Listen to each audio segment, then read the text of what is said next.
नमस्कार सभी को। दोस्तों, आप होली में पानी में रंग मिलाते होंगे, लेकिन आपको पता है जो मिठाई आप ब्रांड के नाम पे या कहीं लोकल से खरीदते हैं, उसमें क्या मिलाया जा रहा है? कौन सा केमिकल, कौन सा सिंथेटिक मिला के आपको खिलाया जा रहा है? जो तेल या जो पनीर या जो दूध आप अपने घरों में यूज कर रहे हैं, खास तौर पे त्योहारों के दौरान, उसमें किस तरीके की मिलावट हो रही है? डिटर्जेंट से लेके यूरिया तक, क्या आपको इसका जरा सा भी अंदाजा है? और ट्रस्ट मी, जब मैं कह रहा हूँ कि लोकल से लेके ब्रांड तक, तो मेरा मतलब लिटरली है कि कोई भी बड़ा सा बड़ा ब्रांड हो, हर जगह पे मिलावट है। आप कहीं पे भी 100% श्योरिटी के साथ नहीं कह सकते कि क्योंकि ये बड़ा ब्रांड है, पुराना ब्रांड है, इनकी चीजें महंगी है, तो इनका सेफ्टी स्टैंडर्ड जो आप कंज्यूम कर रहे हो वो भी सेफ होगा।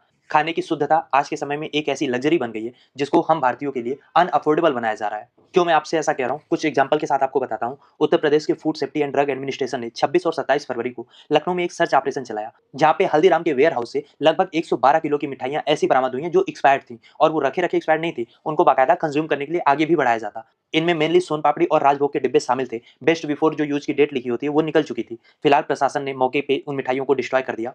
पर आशंका ये जताई जा रही है कि त्योहारों के टाइम पे, खासतौर पे होली और रमजान के बीच में जो डिमांड बढ़ी है, उसी में इसको खपाने की आशंका थी। यानी आप सोच के देखो, सोन पापड़ी को तो बच्चे से लेके बूढ़े हर कोई खाता है। यानी कि दिन दहाड़े फूड पॉइजनिंग बेचा जा रहा है। और ना तो ये लापरवाही थी, ना केवल इकलौती घटना, क्योंकि उसी लखनऊ के ऐशबाग से करीब 10,000 किलोग्राम का खाद्य पदार्थ भी जब्त किया गया है, जिसमें 8,500 किलो की काली मिर्च बताई जा रही है, जिसकी कीमत लगभग 53 लाख रुपए है। साथ ही 378 किलोग्राम का खोया भी संदिग्ध पाया गया है। इनके सैंपल्स को लैब में भेजा गया है। अफसरों को शक ये है कि काली मिर्च में पपीते के बीज और सिंथेटिक कोटिंग की मिलावट हुई है, जिससे कैंसर जैसी घातक बीमारियां होती हैं।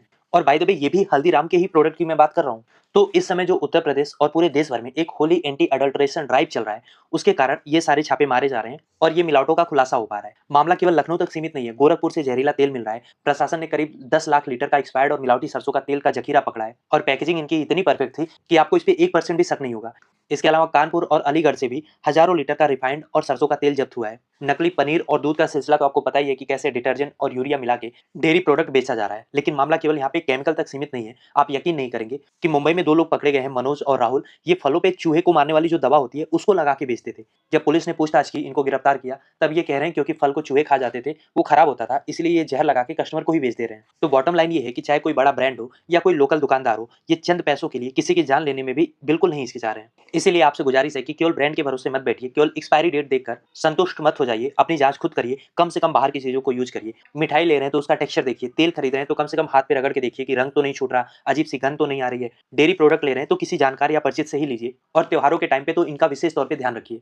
खैर, आपको कैसी लगी ये वीडियो, लिखिए अपनी राय कमेंट बॉक्स में। और अगर अभी तक आपने चैनल को सब्सक्राइब नहीं किया तो प्लीज चैनल को सब्सक्राइब करिए, ताकि ऐसी और भी वीडियोज हम आपके लिए ला पाएं।